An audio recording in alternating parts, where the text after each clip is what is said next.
আজকের টোটাল ক্লাসটা হবে মিউটেশনের ডিফারেন্ট ডিফারেন্ট টাইপস নিয়ে, এবং এই মিউটেশন গুলা হলে কোনো কনসিকুয়েন্সেস আছে কিনা, মানে মানে কোনো রেজাল্ট থাকবে কিনা, হার্মফুল ইফেক্ট থাকবে কিনা, সেটা নিয়ে আমরা আমরা আজকে আমাদের ক্লাস। তো আমাদের মিউটেশনটাকে আমরা দুই ভাগে ভাগ করি, আমরা আস্তে আস্তে পড়বো যে কোন মিউটেশনকে কি বলতেছি, কি অবস্থা, এই জিনিসগুলা। আর ক্লাসের মাঝে আমি দেখি অ্যাটেন্ডেন্স দিয়ে দিব এক সময় তোমাদের লিংক। আর ক্লাস লিংক যদি আমাদের 40 মিনিট শেষ হয়ে যায়, তাহলে সেম লিংকে তোমরা আবার জয়েন করবা। তো দেখো, আমাদের মিউটেশনের টাইপস হচ্ছে দুই ধরনের টাইপস হয়, ঠিক আছে? মিউটেশনকে আমরা দুই ধরনের টাইপস আমরা বলি। একটা হচ্ছে জিন মিউটেশন আর একটা হচ্ছে ক্রোমোজোম মিউটেশন। এখন জিন মিউটেশন এবং ক্রোমোজোম মিউটেশন বলতে অ্যাকচুয়ালি কি বোঝায়? যদি আমি জিন মিউটেশনের কথা বলি, তাহলে এটা হচ্ছে একটা খুবই স্মল চেঞ্জ। স্মল চেঞ্জ কোথায়? একটা জিনের মধ্যে। আমরা জানি যে একটা লম্বা ডিএনএ এর ছোট্ট একটা পোর্শন হচ্ছে জিন। এখন এই জিনে যদি কোনো একটা চেঞ্জ হয়, হইতে পারে একটা বেজে চেঞ্জ হইলো। মনে করো যে ATCCG নামে একটা হচ্ছে তোমার সিকোয়েন্স আছে। এই সিকোয়েন্সে শুধুমাত্র এই টিটা চেঞ্জ হয়ে এখানে হয়তো একটা এ চলে আসছে। তার মানে মিউটেশনের পরে হয়তো AACCG এইরকম একটা সিকোয়েন্স আমার তৈরি হলো। তো এই ধরনের ছোট ছোট কিছু মিউটেশন বা স্মল চেঞ্জকে আমরা বলি জিন মিউটেশন বা জেনেটিক মিউটেশন, ঠিক আছে? একদম স্মল চেঞ্জ। আর যদি আমি বলি যে হচ্ছে ক্রোমোজোম মিউটেশন, তাহলে এটা হচ্ছে একদম ক্রোমোজোম লেভেলে, মানে একদম লার্জ স্কেলের মিউটেশনকে আমরা বলি ক্রোমোজোম মিউটেশন। যেমন এমন হইতে পারে যে কোথাও একটা এই ধরো এটা একটা আমাদের ক্রোমোজোম, এই ক্রোমোজোমের হয়তো এই অংশটা ভেঙে এটা ডিলিট হয়ে গেছে। অথবা এমন হইতে পারে কোথাও থেকে একটা ক্রোমোজোমের পার্ট এসে এখানে যুক্ত হয়ে গেছে। বা এমন হইতে পারে যে আমার হয়তো দুইটা ক্রোমোজোম এরকম পাশাপাশি আছে, আর একটা ক্রোমোজোম এসে এখানে যুক্ত হয়ে তিনটা ক্রোমোজোম একসাথে আছে। তো এই ধরনের মানে যে মিউটেশন গুলা বা চেঞ্জ গুলা, এগুলাকে আমরা বলি ক্রোমোজোমাল মিউটেশন। ঠিক আছে? আমার কথা কি বোঝা গেছে? জিন মিউটেশন এবং ক্রোমোজোম মিউটেশনের বেসিক পার্থক্য কি? জি স্যার। ওকে। তাহলে জিন মিউটেশন আমরা কাকে বলবো? একদম জিন লেভেলের স্মল চেঞ্জ। হ্যাঁ, একদম খুবই কম চেঞ্জকে আমরা বলতেছি জিন মিউটেশন। আর ক্রোমোজোম মিউটেশন মানে ক্রোমোজোম লেভেলে, সেটা হতে পারে টোটাল ক্রোমোজোমটাই আমার হারাই গেছে, বা নতুন করে একটা ক্রোমোজোম এসে যুক্ত হয়েছে, অথবা ক্রোমোজোমের কোনো একটা পার্ট হয়তো এখানে যুক্ত হলো বা এখান থেকে ডিলিট হয়ে গেল, এরকম কোনো অপশন হতে পারে। তো আমরা প্রথমে এই স্মল চেঞ্জ, যেটা স্মল চেঞ্জ নিয়ে একটু কথা বলবো, যেটাকে আমরা বলতেছি জিন মিউটেশন। তো দেখো, জিন মিউটেশন গুলো কত ধরনের হইতে পারে। জিন মিউটেশন তিন ধরনের হয়, বা আরো বেশি হইতে পারে, বাট আমি এখানে তোমার তিন ধরনের দিয়েছি। এক নম্বরে দেওয়া হয়েছে হচ্ছে পয়েন্ট মিউটেশন। তারপরে তোমাদের আছে হচ্ছে আহ পয়েন্ট মিউটেশনের তিনটা টাইপস। এরপরে আসছে ইনসারশন আর ডিলিশন, এটা একটা আছে যাকে আমরা ইনডেল বলি। এবং ফাইনালের একটা হচ্ছে রিপিট এক্সপানশন মিউটেশন। এই তিনটা ধরনের হচ্ছে মিউটেশন তোমাদের আমি পড়াবো এর ক্ষেত্রে, জিন মিউটেশনের ক্ষেত্রে। তো প্রথমে যদি আমি পয়েন্ট মিউটেশনের কথা বলি, দেখো এই পয়েন্ট মিউটেশনের আবার কয়েকটা ভাগ হইতে পারে। এখন পয়েন্ট মিউটেশনটা কি? পয়েন্ট মিউটেশনের আরেকটা নাম হচ্ছে বেস সাবস্টিটিউশন। আমরা জানি যে ডিএনএ বলো বা জিন বলো, সবগুলাই কিন্তু নিউক্লিওটাইড সিকোয়েন্স, এই ATGCCAT এরকম। হ্যাঁ, এখন এটার যদি কোনো একটা নির্দিষ্ট একটা বেস, হয়তো সি বা এ বা জি, যে কোনো একটা চেঞ্জ হয়ে গেল। এখন চেঞ্জটা কিভাবে হতে পারে? হতে পারে যে এই জি অল্টার হয়ে এখানে একটা সি যুক্ত হয়েছে, বা টি এখান থেকে টি হারাই গেছে, ওখানে একটা এ যুক্ত হয়েছে, এই রকমের সাবস্টিটিউশন হবে। সাবস্টিটিউশন মানে আমরা জানি যে ওখান থেকে ওটা হারাই যাবে, নতুন করে ওখানে এসে এটা যুক্ত হবে। এমন না যে একদমই আউট অফ নো হয় একটা নতুন এসে যুক্ত হলো, অথবা এখান থেকে ডিলিট হয়ে গেলো, এটাকে কিন্তু আমরা সাবস্টিটিউশন বলি না। সাবস্টিটিউশন কি? যে এখানে নতুন করে কেউ একজন যুক্ত হচ্ছে না, একজন এক্সিস্টিং ছিল, ওই জায়গাতে জাস্ট চেঞ্জ হয়ে গেছে আর কি, এর জায়গাতে টি, জির জায়গাতে সি, এরকম একটা চেঞ্জ হয়েছে। এটাকে আমরা বলি পয়েন্ট যে মিউটেশন বা কোনো একটা রিপ্লেস করবে। হুম হুম। যে কোনো একটা রিপ্লেস করবে, একবারে হ্যাঁ হ্যাঁ, নিঃশেষ হয়ে যাবে না। রিপ্লেসমেন্ট হবে, গুড, ভালো ওয়ার্ড।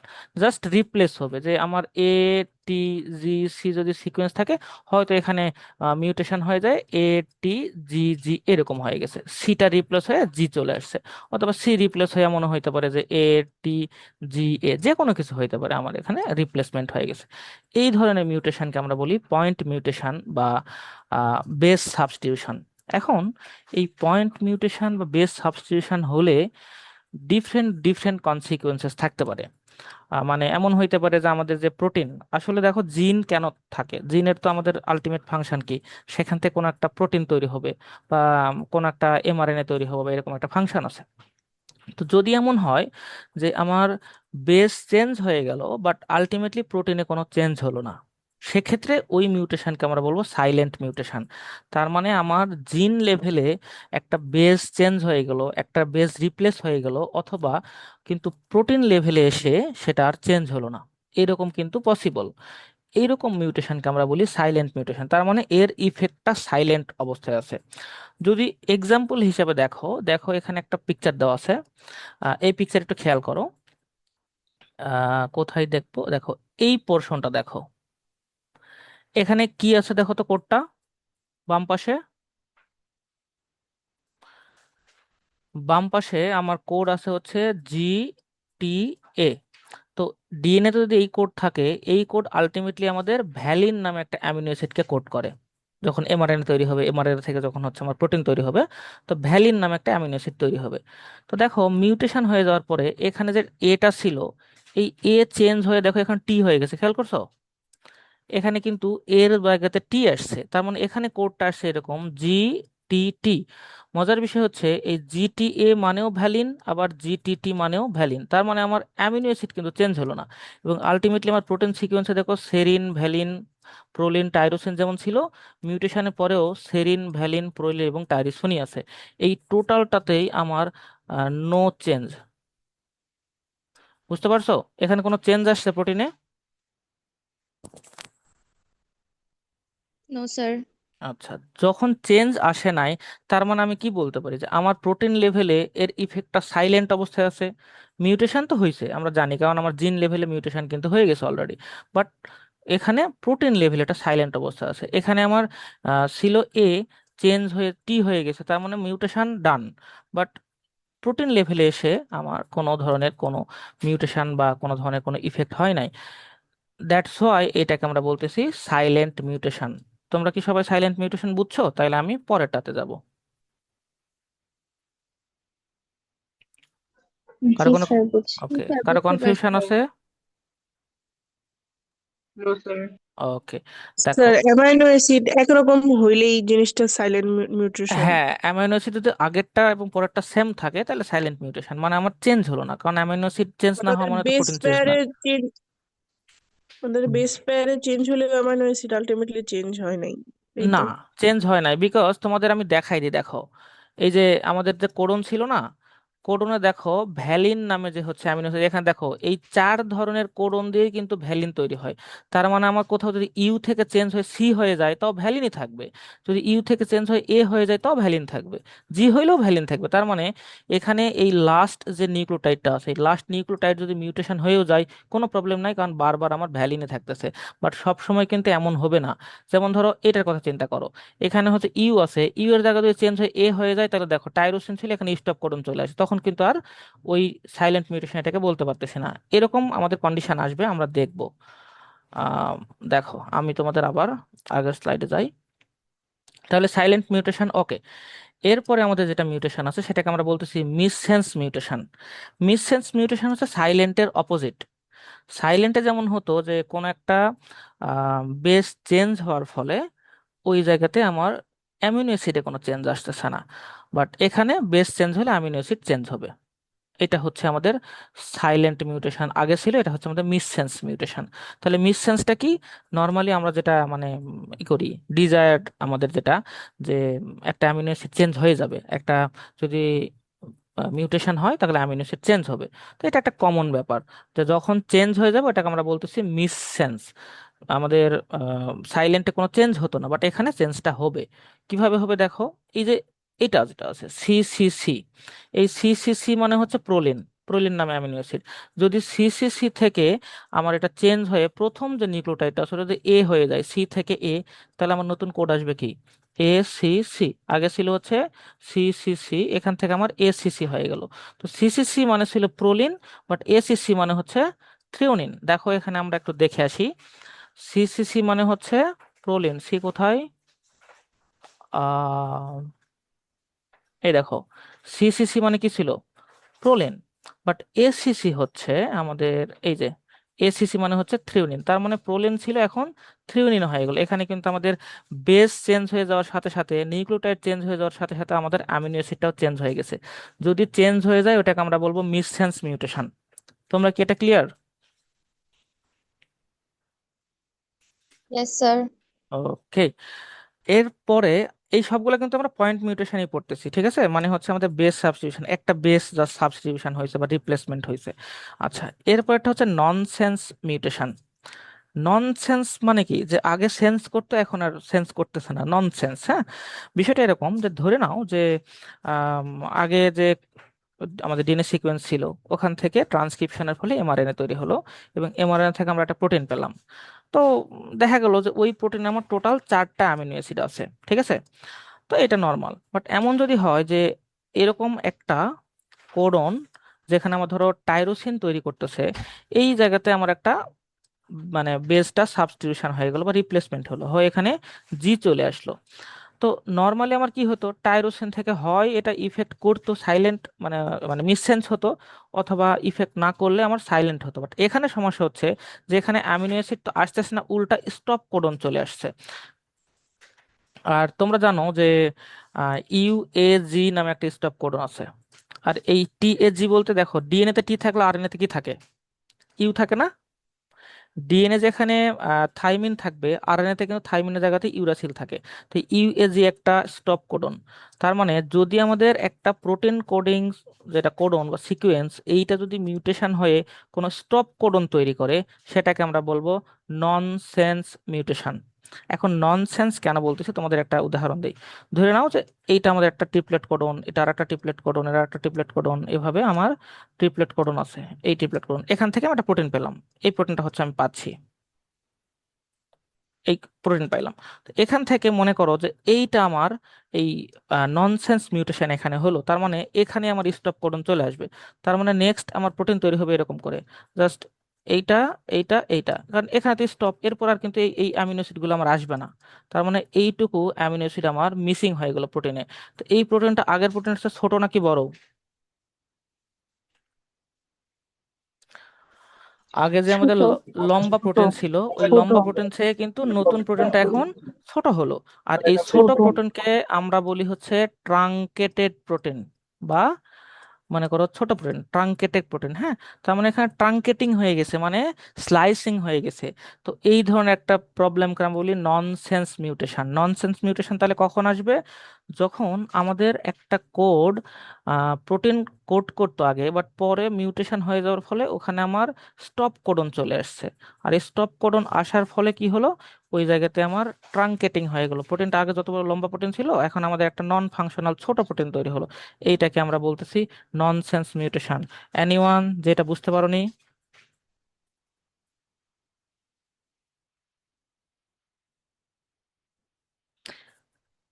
স্যার এটা একটু আর একবার বলবেন, ক্লিয়ার ওকে, হচ্ছে না। অবশ্যই অবশ্যই বলবো, সমস্যা নাই। দেখো, আমাদের এইটা হচ্ছে আমাদের কোডিং সিকোয়েন্স, এটা একটা ডিএনএ সিকোয়েন্স, ডিএনএ একটা কোডিং সিকোয়েন্স। তো এই কোডিং সিকোয়েন্সে যে টিএসসি ছিল, এইটা অ্যাকচুয়ালি আরএনএ তে গেলে ইউএসসি অবস্থায় থাকবে। আর ইউএসসি মানে হচ্ছে টাইরোসিন। তোমাদের আমি ওটা একটু দেখে আনি যে ইউএসসি আসলে টাইরোসিন কিনা। দেখো, ইউ, তারপরে এসি, এই দেখো, ইউএসসি মানে কি? টাইরোসিন। নো প্রবলেম, ইউএসসি তে টাইরোসিন, আমরা এটা দেখে আসলাম। বাট কি হলো, এই যে লাস্টের যে সি নিউক্লিওটাইডটা আছে, এই সি নিউক্লিওটাইড মিউটেশন হওয়ার ফলে এখানে ধরো জি নিউক্লিওটাইডে পরিণত হলো।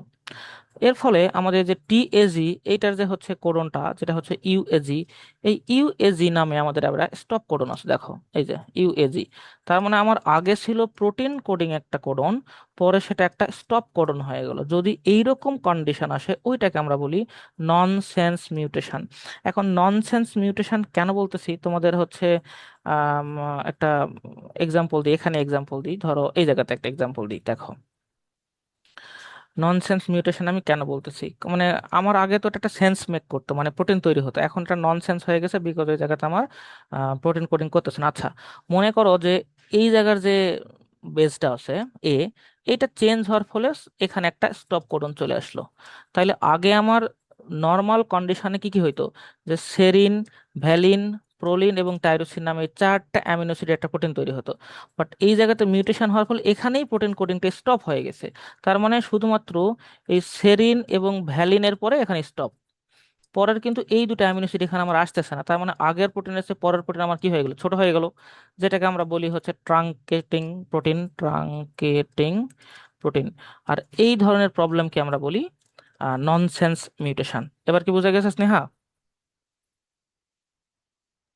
জি স্যার, বুঝতে পারছি। আচ্ছা, ওকে। আর কোনো প্রবলেম আছে তোমাদের এই পয়েন্ট মিউটেশনে?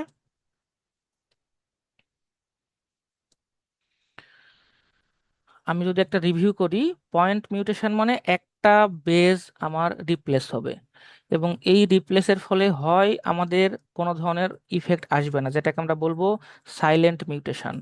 যদি সেখানে অ্যামিনো অ্যাসিড চেঞ্জ হয়ে যায় তাহলে সেটাকে বলবো আমরা মিসসেন্স মিউটেশন। আর যদি অ্যামিনো অ্যাসিড চেঞ্জ না হয়ে ওখানে স্টপ কোডন চলে আসে তাহলে সেটাকে আমরা বলবো ননসেন্স মিউটেশন। এই তিনটা হচ্ছে আমাদের বেস সাবস্টিটিউশন বা পয়েন্ট মিউটেশনের এক্সাম্পল। আচ্ছা, এরপরে আমরা 2 নাম্বার জিন মিউটেশনের পয়েন্টে যাই, যেটাকে বলতেছি আমরা ইনডেলস। তোমরা কি ইনডেলস এর নাম শুনছো কখনো? No sir. No sir. Okay. Indels কথাটা আসছে হচ্ছে, যেমন দেখো যে আমরা রেডক্স বিক্রিয়া পড়ছিলাম না এইচএসসি তে, যে রেডক্স কিভাবে নামটা আসতো। ধরো রিডাকশনের হচ্ছে প্লাস ধরো অক্সিডেশন, আমরা কি করতাম, রিডাকশনের রেড, অক্সিডেশনের অক্স, এই মিলে আমরা লিখতাম কি রেডক্স বিক্রিয়া। সেরকমই ইনসারশন থেকে নেওয়া হয়েছে ইন, আর ডিলিশন থেকে নেওয়া হয়েছে ডেল, দুইটা মিলে হয়েছে ইনডেল। বুঝে গেছে? জি স্যার। আচ্ছা, তাহলে এইটার নাম ইনডেল কেন হলো, বা যদি কখনো ডেফিনিশন আসে যে ইনডেল মিউটেশনকে, তখন তাহলে বলবা যে ইনসারশন এবং ডিলিশন মিউটেশনকে কালেকটিভলি আমরা ইনডেল মিউটেশন বলি। আচ্ছা, তাহলে ইনসারশন বা ডিলিশন মিউটেশনটা কিভাবে কাজ করে দেখো, আমি এখানে একটা এক্সাম্পল দিই, পরে আমি নিচের এক্সাম্পল আসতেছি। ধরে নাও যে তোমার টি, জি, জি, সি, এ, টি, এইটা তোমার একটা প্রোটিন কোডিং সিকোয়েন্স। কোনো কারণে এই জিটা এখান থেকে টোটালি আমার একদম ডিলিট হয়ে গেছে। ঠিক আছে?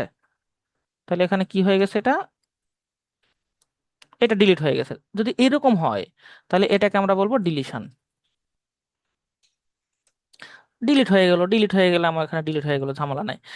আর যদি এমন হয় যে ধরো এখানে কি ছিল, এখানে জি ছিল, এমন যদি হয় যে নতুন করে আগের কোডের এখানে নতুন করে কিছু একটা এসে যুক্ত, ধরো এখানে একটা এ এসে যুক্ত হলো, মানে আগে যেমন ছিল তেমনই আছে, নতুন একটা এসে যুক্ত হলো, এইটাকে আমরা বলবো ইনসারশন। এটা কি বুঝছো যে আসলে ডিলিশন কখন বলতেছি আর ইনসারশন কখন বলতেছি? মানে আগের সিকোয়েন্স একদম চেঞ্জ থাকবে না, যেমন তেমনই থাকবে, শুধু এমন হইতে পারে ওখান থেকে একজন ডিলিট হয়ে চলে গেছে অথবা একজন এসে ইনসার্ট হয়েছে। এটা কি ক্লিয়ার?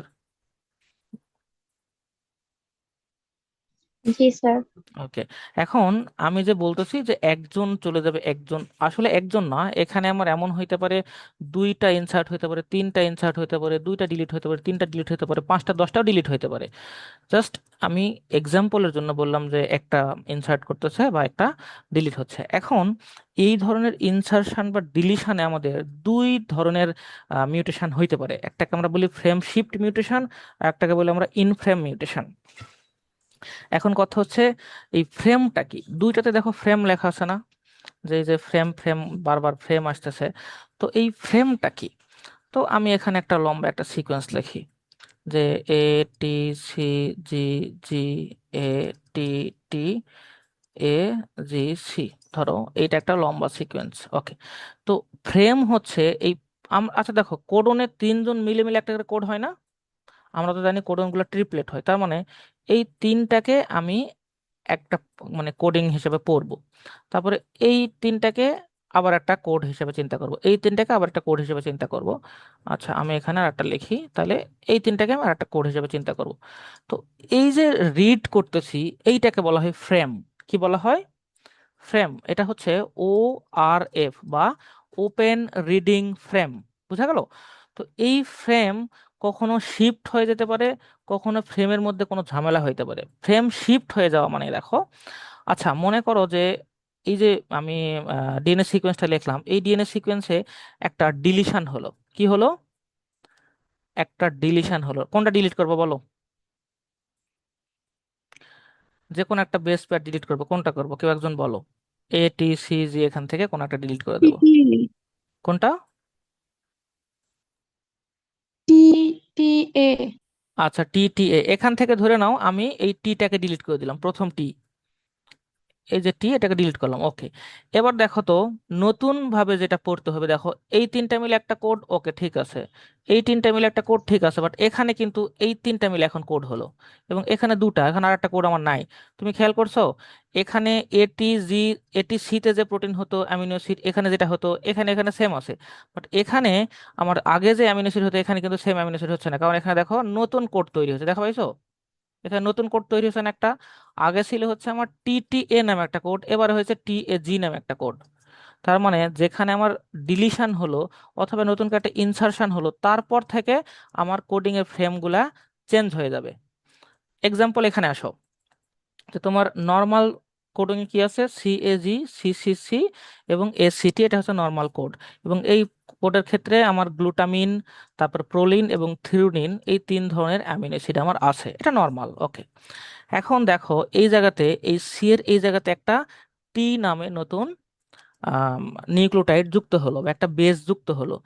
এর ফলে কি ঘটনা ঘটছে, প্রথম আমার CAG যে কোড ছিল এখানেও CAG কোড আছে, বাট এখানে যে CCC কোড ছিল এখানে কিন্তু ওটা নাই, কারণ নতুন একটা ঢোকার ফলে এই TCC মিলে আগে তিনজন কিন্তু হয়ে গেছে, আর তিনটা থাকলে একটা কোড তৈরি হবে, এটা একটা নতুন কোড হলো। আগে ছিল ACT, বাট এখানে আমার কিন্তু দেখো CAC নামে একটা কোড হচ্ছে, এখানে আস্তে আস্তে কোড বাড়বে। তাহলে প্রথম জন সেম, তার মানে এখানে আমার সেম অ্যামিনো অ্যাসিড এখানে আছে, বাট পরের তিনটা কোডনই চেঞ্জ হয়ে গেছে, জন্য দেখো এখানে তিনটা নতুন অ্যামিনো অ্যাসিড আছে আগের গুলার চেয়ে। তো এই যে এখানে টোটাল শিফট হয়ে গেল না, এক এক ঘর ডানে চলে গেছে, এটাকে আমরা বলি ফ্রেম শিফট মিউটেশন। আমার কথা কি বোঝা গেছে? যে নতুন একটা ইনসার্ট বা নতুন একটা ডিলিট হয়ে যাওয়ার ফলে আমার টোটাল রিডিংটা যদি চেঞ্জ হয়ে যায় সেটাকে আমরা বলবো ফ্রেম শিফট মিউটেশন। তোমরা কি বুঝতে পারছো? জি স্যার, বুঝতে পেরেছি। জি আচ্ছা, তো স্যার।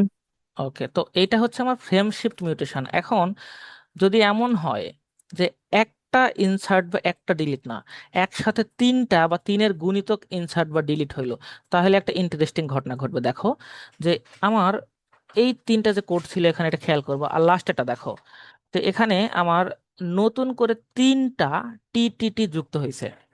আচ্ছা, তো প্রথম যে কোড ছিল দেখো প্রথম কোড কিন্তু সেম আছে, নতুন TTT যুক্ত হওয়ার ফলে এখানে একটা কোড তৈরি হয়েছে, বাট আগের যে কোডগুলা ওই কোডগুলা কিন্তু আর ফ্রেম চেঞ্জ হয় না। ফ্রেম কি চেঞ্জ হয়েছে? আগের যেমন CCC ছিল এখনো CCC আছে, আগে যেমন ACT ছিল এখনো ACT আছে, বাট নতুন করে একটা কোড এখানে তৈরি হলো ফ্রেমের মধ্যে, এই জন্য এটাকে আমরা বলি ইন ফ্রেম মিউটেশন। কি বলি? In frame mutation. এবং প্রথমটার প্রোডাক্ট এবং লাস্টের প্রোডাক্ট দেখো, এখানে গ্লুটামিন, এখানে গ্লুটামিন, এখানে প্রোলিন আছে, এই দেখো প্রোলিন, থ্রিওনিন, থ্রিওনিন, জাস্ট এখানে নতুন করে একটা অ্যামিনো অ্যাসিড আসছে। তো এই ধরনের মিউটেশনকে আমরা বলবো ফ্রেম শিফট মিউটেশন। বোঝা গেল?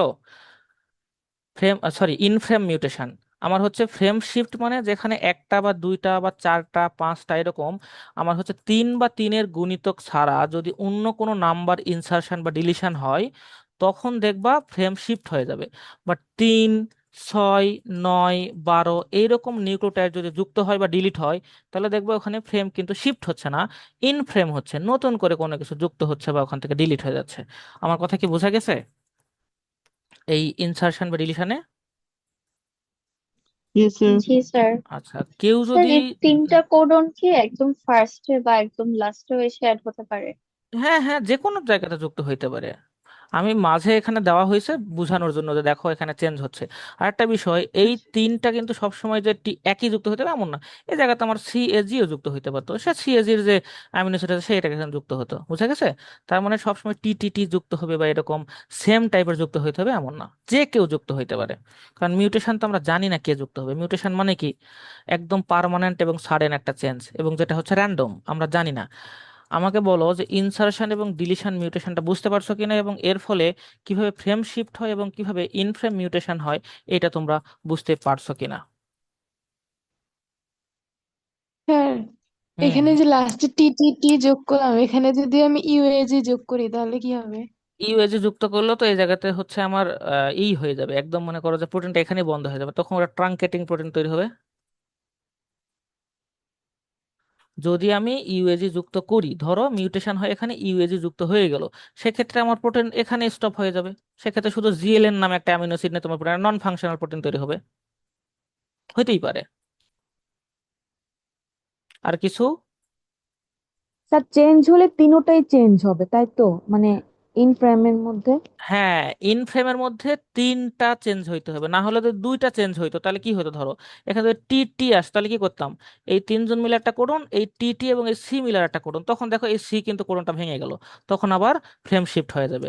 তার মানে এখানে বলাই হচ্ছে যে মাল্টিপল অফ থ্রি, থ্রি অথবা 3 1 3 2, মানে এরকম তিনের মাল্টিপল এই নাম্বার যদি যোগ হয় বা ডিলিট হয়, সেক্ষেত্রে এটা ইনফ্রেম হবে।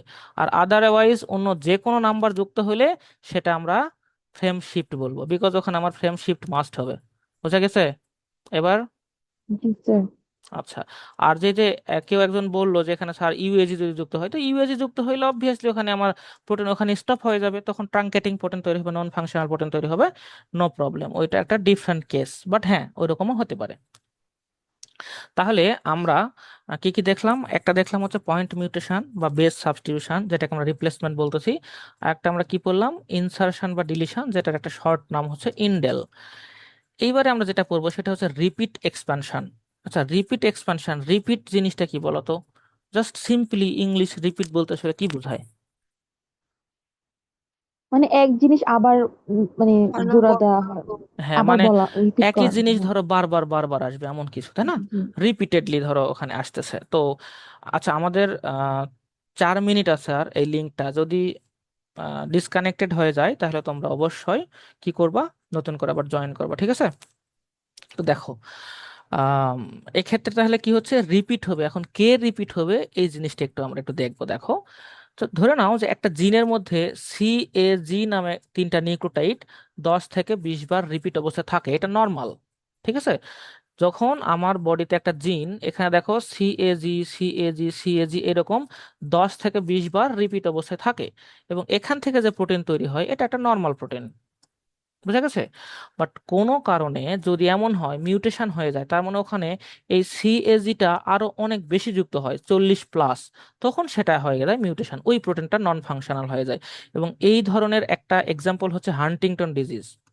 হান্টিংটন ডিজিজে কি হয়, নর্মালি ধরো যে 10 20টা বা এরকম হইলে ওটা আমরা হেলদি জিন বলতেছি, যখনই 40+ এরকম হয়ে যাচ্ছে, তখন দেখো এখানে এই পোর্শনটা, লম্বা একটা পোর্শন, ওই সিএজির যে অ্যামিনো অ্যাসিড, এর ফলে যে প্রোটিন তৈরি হচ্ছে এটা হচ্ছে আমাদের যেটাকে ধরো ডিসফাংশনাল একটা প্রোটিন। বুঝা গেল? কিন্তু এই যে সিএজি, এই সিএজি রিপিটটা কি হচ্ছে, মানে রিপিটটা আমাদের এক্সপ্যান্ড হলো, আগে ছিল আমার হয়তো 10 থেকে 20টা, এবার এক্সপ্যান্ড হয়ে হয়তো 40+ হয়ে গেছে, আগে থেকেই ছিল বাট ওই জিনিসটাই বারবার রিপিট আসছে। এই হচ্ছে ট্রাইনিউক্লিওটাইড রিপিট যদি এক্সপ্যান্ড হয়, এই ধরনের মিউটেশনকে আমরা বলতেছি রিপিট এক্সপানশন মিউটেশন। যার একটা উদাহরণ হচ্ছে হান্টিংটন ডিজিজ, এটা একটা ব্রেন ডিজিজ। এই ধরনের ধরো বেশ কিছু নিউরোডিজেনারেটিভ ডিজিজের এর উদাহরণ হচ্ছে এটা। এই জিনিসটা কি বুঝতে পারছো? তো যেটা নিয়ে কথা বলতেছিলাম, যে আমাদের কিছু কিছু জিন আছে যেখানে এরকম ট্রাইনিউক্লিওটাইড মানে 3টা নিউক্লিওটাইড রিপিট অবস্থায় থাকে, যার একটা এক্সাম্পল হচ্ছে সিএজি, এই যে ট্রাইনিউক্লিওটাইডটা। যদি এইটা রিপিট অবস্থায় থাকে তাহলে ওটা নর্মাল ফাংশন করে, আমাদের বডিতে কোনো ধরনের ঝামেলা করে না। বাট যদি ওটা আস্তে আস্তে বাড়তে থাকে, মানে মিউটেশন হচ্ছে, মানে ওখানে 3টা নিউক্লিওটাইড এসে ইনসার্ট হচ্ছে, এটা কিন্তু কাইন্ড অফ ইনসার্শন। হ্যাঁ, এখানে ওই 3টা এখানে এসে যুক্ত হইতে হইতে এমন হলো যে এই রিপিটটা 40+ হয়ে গেল, তখন ওখানে ওটা ওই প্রোটিনটা তখন ঠিকঠাক মতো কাজ করে না, ডিসফাংশনাল প্রোটিন তৈরি হয়। তার মানে আমাদের তখন হান্টিংটন ডিজিজ নামে এক ধরনের ডিজিজ হচ্ছে। এইটা হচ্ছে এই রিপিট এক্সপানশন মিউটেশন। বুঝা গেছে?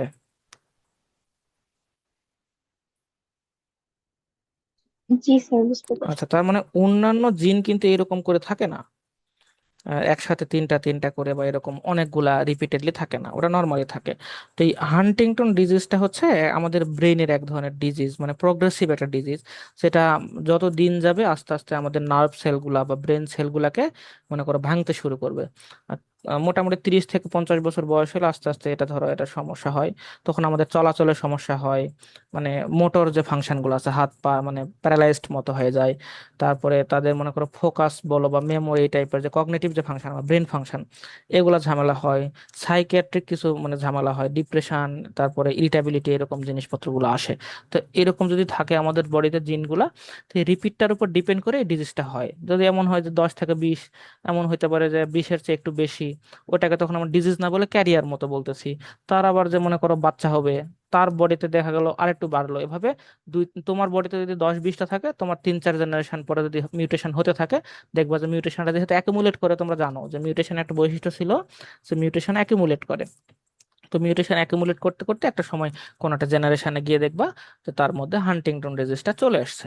তো এরকম আরো বেশ কিছু হচ্ছে এক্সাম্পল আছে, যে ফ্র্যাজাইল এক্স সিনড্রোম আছে, তারপরে ধরো যে মায়োটনিক ডিস্ট্রফি আছে, এই জিনিসগুলো। তবে এখানে এক্সাম্পল হিসেবে প্রথমটা দেওয়া আছে, তোমরা প্রথমটার এক্সাম্পলই ডিটেইলে এখান থেকে পড়লেই হচ্ছে।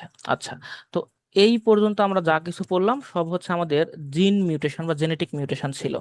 তো আমাদের ক্রোমোজোম মিউটেশন নিয়ে একটু পড়তে হবে, তার মানে একদম ক্রোমোজোম লেভেলে মিউটেশনটা কিভাবে হয়। ক্রোমোজোম লেভেলে যে মিউটেশন গুলা হয়, এটা দুই ধরনের মিউটেশন হতে পারে। একটাকে আমরা বলি ক্রোমোজোমাল মিউটেশন 1, আর একটাকে বলি ক্রোমোজোমাল মিউটেশন 2। ক্রোমোজোমাল মিউটেশন 1 হচ্ছে একটু স্মল লেভেলে, এমন হইতে পারে হয়তো এখান থেকে একটা অংশ ভেঙে ডিলিট হয়ে গেছে, অথবা একটা অংশ এখানে এসে যুক্ত হলো, অথবা এমন হইতে পারে যে এখান থেকে ভেঙে এটা উল্টা হয়ে এখানে আবার জোড়া লাগছে, মানে ইনভার্ট হয়ে গেছে। তো এরকম আমার ইনভার্সন হইতে পারে, ডিলিশন হইতে পারে, অথবা ডুপ্লিকেশন হতে পারে। যেমন ধরো এই অংশটা কপি হয়ে আবার এখানে জোড়া লাগছে, মানে ডুপ্লিকেশন বা অ্যাম্প্লিফিকেশন, মানে একটু লম্বা হয়ে গেছে। তো এই রকমের আমার উদাহরণ হইতে পারে, বোঝা গেছে? তো যদি ক্রোমোজোমের স্মল লেভেলে মানে একটা পার্ট ভেঙে জোড়া লাগা, বা হচ্ছে একটু পার্ট ডিলিট হয়ে যাওয়া, এটা একটু ট্রান্সলোকেট করা, যে এখান থেকে ভেঙে হয়তো আরেক ক্রোমোজোমে যায় জোড়া লাগছে, ট্রান্সলোকেট হয়ে গেছে, অথবা একই পার্ট ওখানে জাস্ট উল্টে জোড়া লাগছে, ইনভার্ট হয়ে গেছে, এইরকম স্মল লেভেলে যদি হয় ক্রোমোজোমে, ওটাকে আমরা বলি ক্রোমোজোমাল মিউটেশন 1। আর ক্রোমোজোমাল মিউটেশন 2 যেটা, ওটা টোটাল ক্রোমোজোমই হারাই যায়, মানে একদম পুরা ক্রোমোজোমে হয়তো ডিলিট হয়ে গেছে, পুরা ক্রোমোজোমে এসে জমা হয়েছে। এর মধ্যে ধরো যে ক্রোমোজোম আর ছিল হচ্ছে 46টা, এখানে একটা নতুন করে ক্রোমোজোমে এসে জমা হয়ে 47টা ক্রোমোজোম হয়ে গেছে। হিউম্যানের ক্ষেত্রে কিন্তু এটা খুব কমন একটা এক্সাম্পল। দেখো যে আমরা একটু তাহলে এই ডিটেইলে পড়াশোনা করি যে ক্রোমোজোম মিউটেশন গুলা কিভাবে হয়। প্রথমে আমরা ক্রোমোজোম মিউটেশন 1 নিয়ে কথা বলি। ক্রোমোজোম মিউটেশন বা ক্রোমোজোমাল মিউটেশন, ওইটা যে কোনো একটা, ধরো ক্রোমোজোমাল মিউটেশন অথবা ক্রোমোজোম মিউটেশন 1, এর আমরা একটু এক্সাম্পল গুলা পড়ি। প্রথমটা হচ্ছে ইনভার্সন। আচ্ছা, ইনভার্সন এটার মিনিং কি জানো? উল্টায় যাওয়া। উল্টায়ে যাওয়া, তাই না? নর্মালি আমরা যেটা আচ্ছা বুঝি উল্টায়ে যাওয়া। তো দেখো যে এখান থেকে তোমরা এই জিনিসগুলো পড়তেই পারো, সমস্যা নাই, একদম ইজি ইংলিশে লেখা আছে। আমি জাস্ট তোমাদের চিত্র দেখে দেখে তোমাদের একটু বুঝাই। দেখো, এইটা হচ্ছে আমাদের নর্মাল ক্রোমোজোমের সেট, যে ক্রোমোজোম গুলো আছে। লাস্টেরটা দেখো যে এই জায়গায় দেখো যে উপরেরটা একটু হালকা পিঙ্ক কালার, নিচেটা ধরো পার্পল কালার দেখতেছো। তো এই পোর্শনটা এখানে ধরো ভেঙে গেছে, ভেঙে ওখানে আবার জোড়া লাগছে, বাট উল্টো হবে। দেখো এখানে পার্পল কালারটা উপরে চলে গেছে, পিঙ্ক কালারটা নিচে চলে আসছে। তো এখানে তাহলে কি হলো? ইনভার্ট হয়ে গেল না? এইটাকে আমরা বলতেছি হচ্ছে ইনভার্সন, মানে ওখানে ভেঙে ওখানে ফ্লিপ হয়ে গেল। দেখো, তার মানে এই যদি উল্টে জোড়া লাগে সেটাকে আমরা বলবো ইনভার্সন। আর ইনভার্সনের ফলে মেইনলি কিন্তু এমন হয় না যে এখানে হয়তো কোনো একটা ফাংশন হারাই গেছে, এরকম কিন্তু হয় না। আলটিমেটলি কিন্তু লস অফ ফাংশন বা গেইন অফ ফাংশনটা হয় না, ওইরকমই থাকে, যে ফাংশন আগের মতোই থাকে, বিকজ ওখানকার জিনটা জাস্ট উল্টে ওখানে জমা লাগছে। বাট কি হয় যে ডিরেকশনটা চেঞ্জ হয়ে যায়। যে এখান থেকে ধরো আমি পড়তে পড়তে এখানে এসে যেটা পেতাম এখানে, মানে হালকা পিঙ্ক কালার, সেটা মানে কালার দিয়ে বোঝানো হচ্ছে যে উল্টে গেছে। ধরো পিঙ্ক কালার যে জিনটা ছিল, সে এখন হয়তো এখানে আমি প্রথমে পার্পল পাবো, পরে মানে পিঙ্ক পাবো। এইটাই হচ্ছে আসলে আমাদের ইনভার্সন। তার মানে কোনো একটা জায়গা এখানে ভেঙে এটা 180 ডিগ্রি ইনভার্ট হয়ে যাবে একদম। ধরো এটা এ বি ছিল, এবার পরে উল্টে যায় বি এ হয়ে যাবে, এরকম 180 ডিগ্রি রোটেট হয়ে আবার ওখানে পুনরায় জয়েন হবে। এই ধরনের মিউটেশনকে আমরা বলি ইনভার্সন। তবে এটা কিন্তু টোটাল একটা ক্রোমোজোমের একটা পোর্শন উল্টে যাচ্ছে, বুঝা গেছে? এই জন্য এটাকে আমরা বলতেছি ক্রোমোজোম মিউটেশন, এবং এটা হচ্ছে ইনভার্সন নামে এক ধরনের মিউটেশন হয়। ইনভার্সন কি বুঝতে পারছো? জি স্যার, বুঝতে আচ্ছা, পেরেছি। তাহলে ইনভার্সনটা কি যদি আবার বলি, ইনভার্সন হচ্ছে যে ক্রোমোজোমের কোন একটা পোর্শন ওখান থেকে ভেঙে ওখানে উল্টে ওখানে আবার জয়েন হবে। আগে ভাঙবে, তারপরে রিজয়েন হবে, তবে 180 ডিগ্রি উল্টা হয়, মানে জাস্ট রোটেট করবে।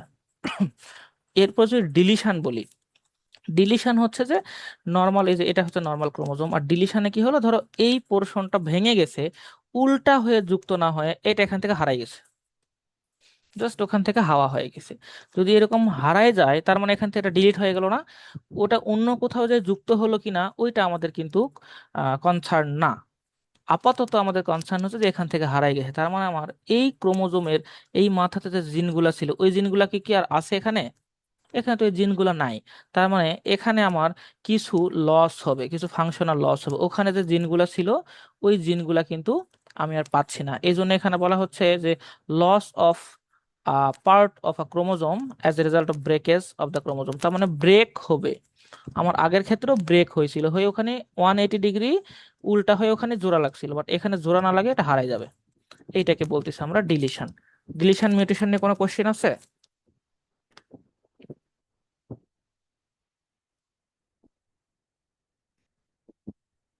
এবং ডিলিশন হলে না ওখানকার যে স্যার। জিনগুলো আছে এই জিনগুলা কিন্তু হারাই গেল। আর এই ডিলিশন যদি হয়, তোমার ধরে নাও এইটা আমাদের জার্ম সেলে, আমাদের ধরো স্পার্মের যে মধ্যে যে ক্রোমোজোম ছিল ওই ক্রোমোজোমে ডিলিশনটা হইলো, এই ডিলিশন কিন্তু এই ডিলিটেড অবস্থায় বাচ্চার বডিতে যাবে এবং তা বাচ্চার পুরা বডিতে সেম ক্রোমোজোম থাকবে।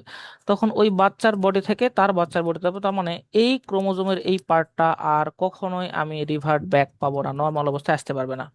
কারণ কোথায় পাবো, এটা কি আমার নতুন করে বাচ্চার বডি থেকে জেনারেট হবে? অবভিয়াসলি নট, কখন এটা পসিবল না। এই জন্য ডিলিশন যদি হয় তাহলে ওটা আমাদের বডি থেকে কমপ্লিটলি হারাই গেল। এরপরে হচ্ছে ডুপ্লিকেশন। কি এটা? ডুপ্লিকেশন তো ডুপ্লিকেশনের আগে তোমাদের ট্রান্সলোকেশন একটু পড়াই। ট্রান্সলোকেশন হলো যে এক জায়গা থেকে ভেঙে আর এক জায়গাতে জোড়া লাগবে, একটু আগে দেখলাম না যে ভেঙে হারাই গেছিল। তো ট্রান্সলোকেশনে যেটা হয় যে ভেঙে এদের মধ্যে না অল্টার হবে। ধরো নাও যে এখানকার জিন মানে ক্রোমোজোমের এই মাথাটা ভেঙে গেছে, আর এখান থেকে এই মাথাটা ভেঙে গেছে, এ এর জায়গাতে এসে জোড়া লাগছে, এ এর জায়গাতে জোড়া লাগছে, আলটিমেটলি জিন কিন্তু আমার বডিতে আছেই। জাস্ট কি করলো, এই জিনগুলা এই ক্রোমোজোমে চলে গেলো আর এই জিনগুলা এই ক্রোমোজোমে চলে আসলো, তাদের পজিশন চেঞ্জ করলো, তাদের অ্যারেঞ্জমেন্ট চেঞ্জ করলো, তবে এখানে কোনোভাবেই জিনগুলা কিন্তু লস হলো না। এটা হচ্ছে ট্রান্সলোকেশন। ট্রান্সলোকেশন তাহলে কি? ট্রান্সলোকেশন হচ্ছে যে পাশাপাশি দুটা ক্রোমোজোমে তারা দুজনের মধ্যেই ব্রেকেজ হবে এবং ব্রেকের ফলে এর পোর্শনটুকু 2 নাম্বার ক্রোমোজোমে যা যুক্ত হবে, 2 নাম্বারটা এই 1 নাম্বার ক্রোমোজোমে যুক্ত হবে। আলটিমেটলি আমার বডিতে আমার সেলের মধ্যে নিউক্লিয়াসের মধ্যে ক্রোমোজোমের ওই পার্টটা আছে, আমার জিন মানে জিনগুলাও আছে, বাট জাস্ট অ্যারেঞ্জমেন্ট চেঞ্জ করলো, যে 1 নাম্বার ক্রোমোজোমে যে জিনগুলো ছিল এটা এখন 2 নাম্বার ক্রোমোজোমে চলে গেছে। এইটাকে আমরা বলতেছি ট্রান্সলোকেশন। বুঝা গেছে ট্রান্সলোকেশন? স্যার মেইনলি মানে মানে স্যার এক্সচেঞ্জটাই এখানে ডিলিট হবে না, ট্রান্সফার জাস্ট হবে একটু। হ্যাঁ, করবে। ডিলিট হবে না, এখানে জাস্ট ভেঙে এক্সচেঞ্জ করবে, যে আমার পোর্শন তোমাকে দিলাম, তোমার পোর্শন আমাকে দাও। আলটিমেটলি আমাদের কাছেই ওই জিনিসগুলো থেকেই গেল, জাস্ট পোর্শনটা চেঞ্জ করলাম, এক্সচেঞ্জ করলাম আমরা। বুঝা গেছে, শেয়ার করলাম। তো এই ধরনের মিউটেশনকে আমরা বলি ট্রান্সলোকেশন। আর ডুপ্লিকেশন বা অ্যাম্প্লিফিকেশন, এটার নাম ডুপ্লিকেশন কেন বা অ্যাম্প্লিফিকেশন কেন আমি বলি। প্রথমে আমি অ্যাম্প্লিফিকেশন নিয়ে কথা বলি। তোমরা যে অ্যাম্প্লিফায়ার পড়ছো না এইচএসসি তে, ফিজিক্সে ছিল অ্যাম্প্লিফায়ার, যেটাকে আমরা হচ্ছে যে স্পিকার হিসেবে ইউজ করতে পারতাম। তো অ্যাম্প্লিফায়ার মানে যে কোনো কিছুকে বৃদ্ধি করবে, হ্যাঁ, অ্যাম্প্লিফাই করবে, বাড়াই দেবে। তো বাম পাশের এই যে নর্মাল ক্রোমোজোম সেটটা দেখো, সবগুলো সাইজ একই রকম। যদি কখন এমন হয় যে এই যে পোর্শনটা আছে লাস্টের যে আমার গ্রিন কালারের যে ক্রোমোজোম, এই পোর্শনটা মনে করো এইটা এখানে আরেকবার যুক্ত হয়েছে, তাহলে কি হলো, অ্যাম্প্লিফাই হলো না, লম্বা হয়ে গেল, বৃদ্ধি হলো না।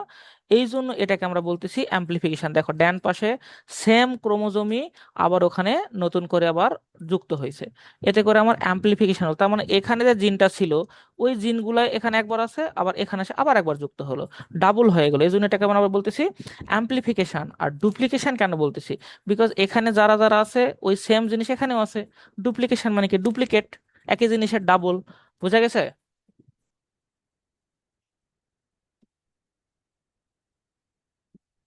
ডুপ্লিকেশন বা অ্যাম্প্লিফিকেশন বুঝতে পারছো কি? না বুঝতে পারলে কোশ্চেন করলে আমি আবার বলবো।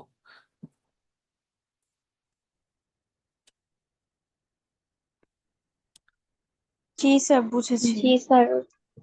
আচ্ছা, তাহলে ওভারগ্রোথটাকেই বোঝাচ্ছে ডুপ্লিকেশনটা। বুঝি নাই, আবার বলো। ওভারগ্রোথটাকেই কি বোঝাচ্ছে হ্যাঁ হ্যাঁ, ডুপ্লিকেশনটা? ওভার গ্রোথটাকেই বোঝাচ্ছে। তার মানে আমার ক্রোমোজোমের মধ্যে যদি এখানে ধরো 10টা জিন আছে, ঠিক আছে, এই 10টা জিন এখানেও আছে, বাট ওই সেম 10টা জিন নিচে আবার যুক্ত হলো, তাহলে 10 + 10 20টা জিন হলো। এখন আমার এই 10টা জিন থেকে যদি 10টা প্রোটিন তৈরি হতো, এখন এই জায়গা থেকে 20টা প্রোটিন তৈরি হবে, তার মানে এখানে এক্সট্রা প্রোটিনও তৈরি হচ্ছে। এটাকে আমরা বলতেছি ধরো গেইন অফ ফাংশন, যে নতুন ফাংশন গেইন করলো। আর যেহেতু অনেক বেশি হলো, এই জন্য এটাকে আমরা অ্যাম্প্লিফিকেশন বলতেছি। একই জিনিস যে বারবার আসলে এই জন্য এটাকে আমরা ডুপ্লিকেশন বলতেছি। তো যেভাবেই তুমি আসলে বুঝো, জিনিসটা সব সময় সেম থাকতেছে। তো এইটা হচ্ছে আমাদের ক্রোমোজোম মিউটেশন 1-এর যে টপিকগুলা। ক্রোমোজোম মিউটেশন 2 হচ্ছে এইটা কমপ্লিটলি ক্রোমোজোমই চেঞ্জ হয়ে যাওয়া, একদম কমপ্লিট ক্রোমোজোম। ধরো তোমার ক্রোমোজোম তোমার বডিতে এখানে এক, এখানে একটা দুই এরকম আছে, তারপরে এইটা একটা এভাবে আছে। কি হলো, মিউটেশন হওয়ার ফলে এখান থেকে একটা ক্রোমোজোম হাওয়া হয়ে গেছে। তাহলে আগে ছিল 4টা ক্রোমোজোম, এখন হয়ে গেল 3টা ক্রোমোজোম। এই ধরনের মিউটেশন যদি হয়, সেটাকে আমরা বলতেছি ক্রোমোজোম মিউটেশন 2 বা নিউমেরিক্যাল ক্রোমোজোম ইনস্টাবিলিটি। নিউমেরিক্যাল মানে নাম্বার, পুরো নাম্বারই চেঞ্জ হয়ে যাবে, শুধু মনে হারাই যাবে এমন না। এমন হইতে পারে যে এখানে নতুন করে আর একটা ক্রোমোজোম এসে যুক্ত হয়েছে, তাহলে এখানে 4 জায়গাতে আবার 5 হয়ে গেল। তো ক্রোমোজোম যুক্ত হইতে পারে, ক্রোমোজোম হারাইও যেতে পারে। শুধু আবার এমন না, এমনও হইতে পারে যে এই 4টা ক্রোমোজোম আবার যুক্ত হয়েছে এখানে, তো মানে টোটাল যে সেটটাই আমার রিপিট হয়েছে, এরকমও হইতে পারে। তো যুক্ত হওয়া বা ডিলিট হয়ে যাওয়া কমপ্লিট ক্রোমোজোম যদি হয়, সেক্ষেত্রে ওইটাকে আমরা বলবো ক্রোমোজোম মিউটেশন 2। ক্রোমোজোম মিউটেশন 2 এর বেসিক জিনিস বোঝা গেছে, যে ক্রোমোজোম জি মিউটেশন স্যার। 1 এবং ক্রোমোজোম মিউটেশন 2 এর পার্থক্যটা কি, কেউ একজন বলো তো।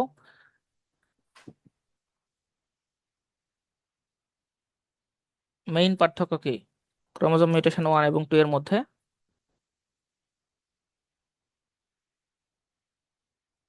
স্যার ওয়ানে কিছুটা পার্ট হলো চেঞ্জ হবে বা অ্যাড হবে বা ডিলিট হয়ে যাবে, হুম, আর মিউটেশন টুতে হলো পুরোটা হুম, ক্রোমোজোমই হয়তো বাড়বে, যোগ হবে বা লস হবে, বা পুরো সেটটাই আবার ডুপ্লিকেট হবে এমন। এক্স্যাক্টলি।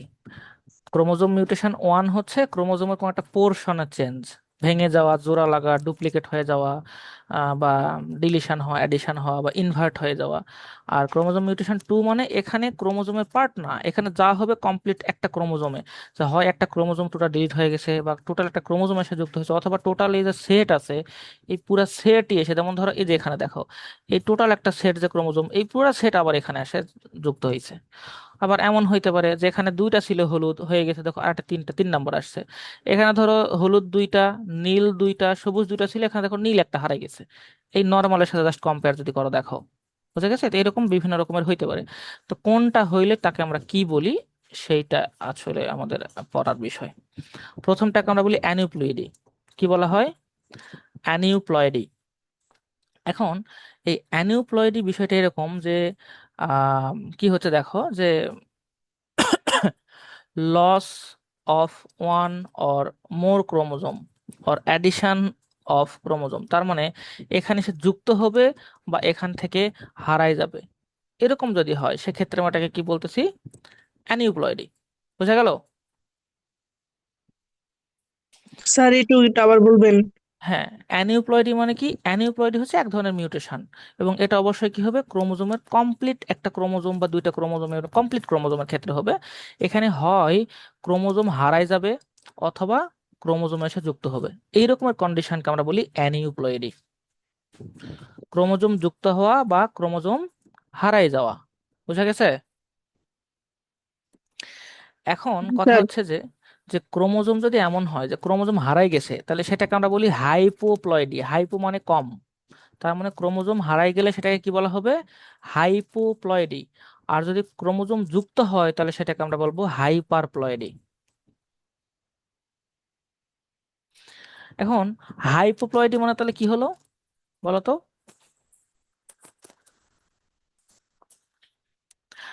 হাইপো মানে কি? একটা লস।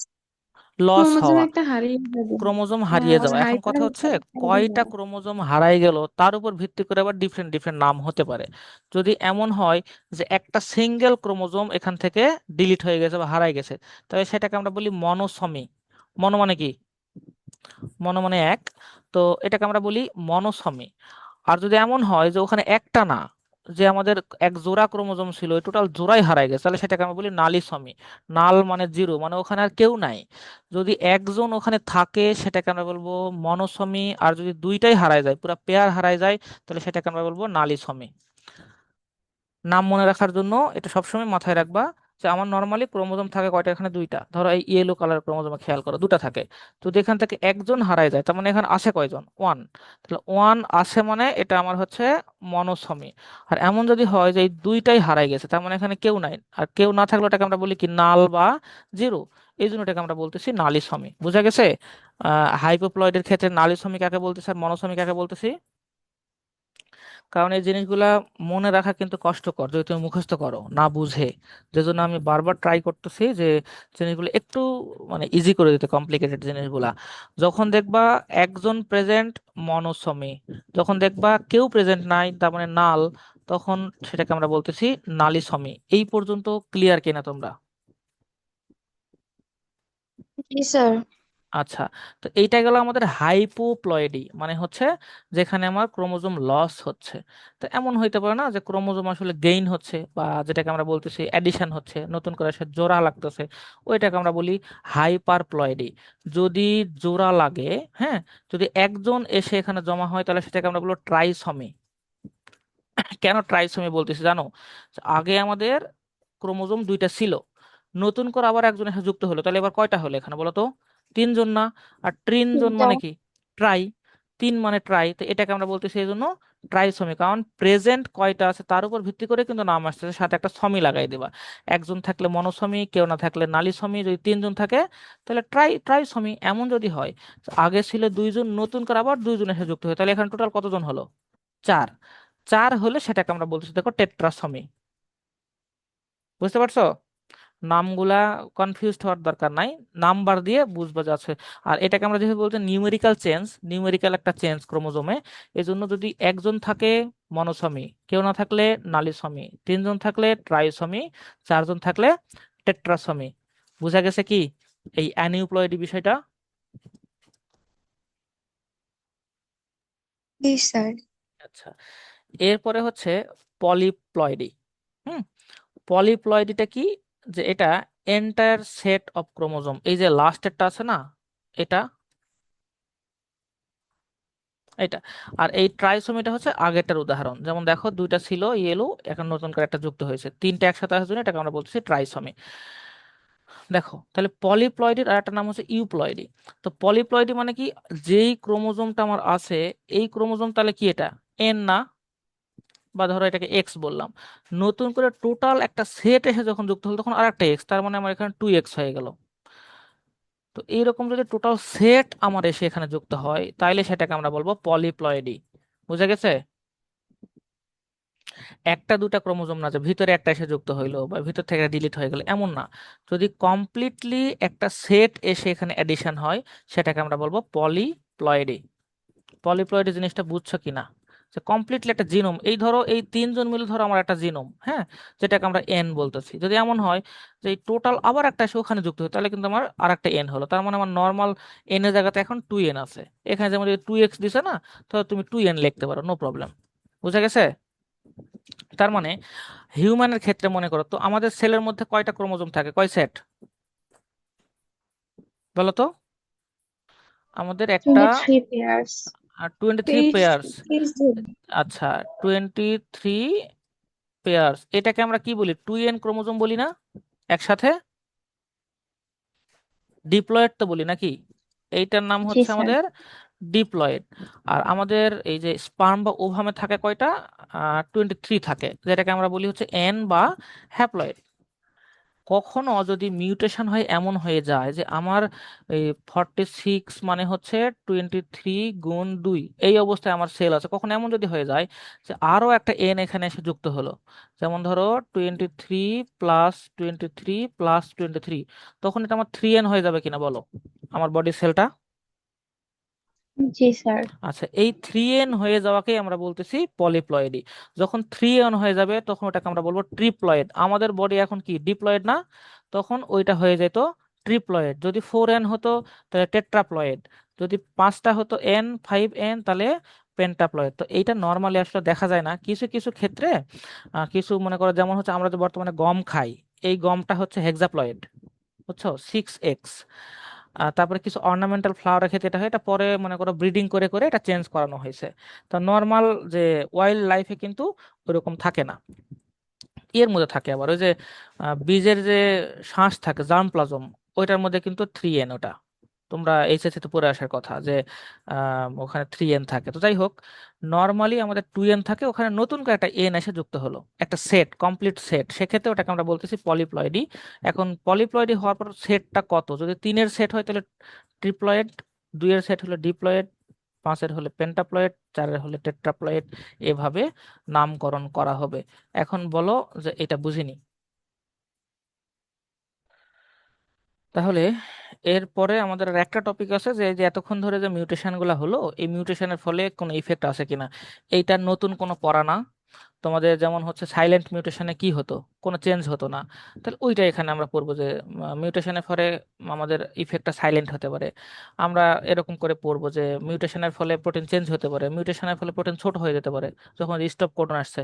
তার মানে আমাদের টোটাল ক্লাসে আমরা যা যা পড়ছি ওইটার একটা মানে ওভারভিউ হচ্ছে, সেটা কি, কনসিকুয়েন্স অফ জিন মিউটেশন, মানে মিউটেশন হলে কি হইতে পারে সেটাই হচ্ছে এটা। তার মানে এটা আলাদা একটা কোশ্চেন হইতে পারে এরকম, যে মিউটেশন হলে আমাদের কি হয়। তো এখন পর্যন্ত আমরা যা পড়ে আসছো ওই জিনিসগুলো এখানে আবার রিভিউ করে জাস্ট এক জায়গাতে করা আছে, মানে নতুন করে নতুন কোনো পড়া না, বা এটা ভয় পাওয়ার কিছু না যে এটা আবার নতুন করে পড়তে হবে, না, ওইরকম করে কিছু না। তো জিন মিউটেশনের কনসিকুয়েন্স যদি আমরা বলি, দেখো প্রথমটাকে সাইলেন্ট, নো অবজারভেবল ইফেক্ট, কারণ এটা কোনো চেঞ্জই হয় না। হ্যাঁ, প্রোটিন স্ট্রাকচার রিমেইন আনচেঞ্জ থাকে, কোনো ফেনোটাইপিক্যাল চেঞ্জ নাই। এই জন্য এইটাকে অনেক সময় যেটা কি বলে সিনোনিমাস মিউটেশন, মানে আগে যেমন ছিল এখনো তেমনই আছে, ওটা সিনোনিম। হ্যাঁ, এরকম যেমন GAA হয়তো তোমাদের ওখানে এক্সাম্পল কিন্তু ডিফারেন্ট ছিল, তোমরা ওই এক্সাম্পলই দিতে পারো, সমস্যা নেই। এখানে একটা এক্সাম্পল দেওয়া আছে যে GAA এটাও গ্লুটামিক অ্যাসিড, GAG এটাও গ্লুটামিক অ্যাসিড, আগের মতোই আছে। তোমরা এখানকার এক্সাম্পলটা আগেরটাই তোমরা দিতেই পারো, নো প্রবলেম। তারপর তোমরা যদি দাও যে মিসসেন্স মিউটেশনের উদাহরণটা দিবা, যে মিসসেন্স মিউটেশন হলে কি হয়, একটা প্রোটিন স্ট্রাকচারে চেঞ্জ হয়ে যায়। তো কিভাবে চেঞ্জ হয় সেই জিনিসটা আমি অলরেডি বলছি, এখান থেকে একটা এক্সাম্পল দিয়ে দিবা, যে সিকল সেল অ্যানিমিয়ার ফলে এই যখন ঘটনা হয়। ননসেন্স মিউটেশনে কি হতো, ট্রাঙ্কেটেড প্রোটিন তৈরি হতো না, যে প্রোটিনটা হচ্ছে আমার ছোট হয়ে যেত, নন ফাংশনাল প্রোটিন তৈরি হতো।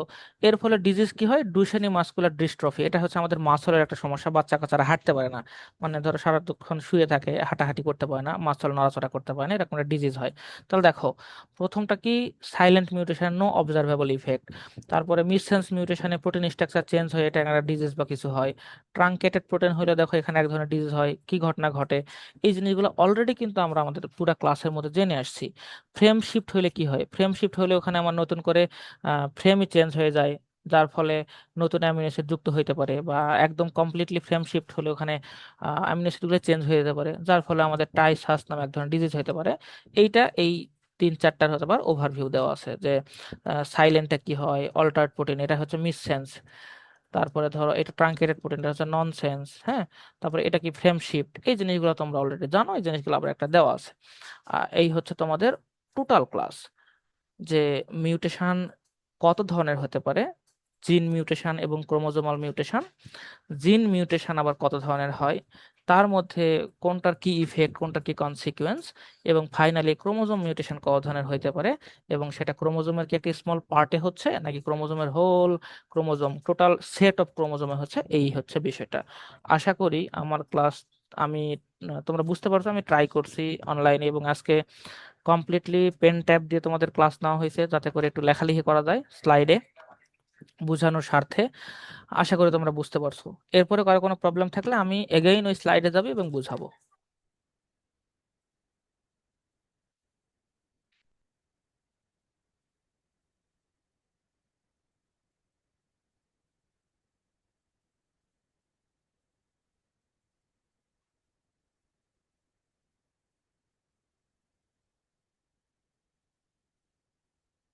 কারো কোনো সমস্যা আছে কি? না থাকলে ক্লাস শেষ করব।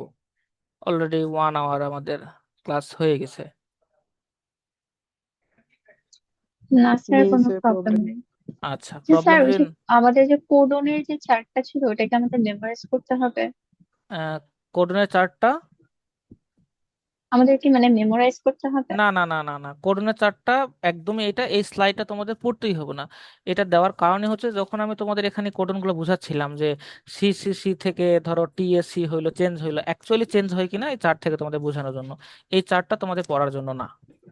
আর এই চার্টটা গুগলে পাওয়া যায়, সবসময় পাওয়া যায়, তোমরা চাইলে ওটা দেখে দেখে চেঞ্জ করতে পারো। তোমরা যেটা পড়বা তখন এইগুলা পড়বা, যে কোনটার কোন কোডন, এবং এই একটা উদাহরণ দিয়ে কিন্তু তোমরা সবগুলো উদাহরণ দিতে পারো যদি একটু বুদ্ধি করে দাও।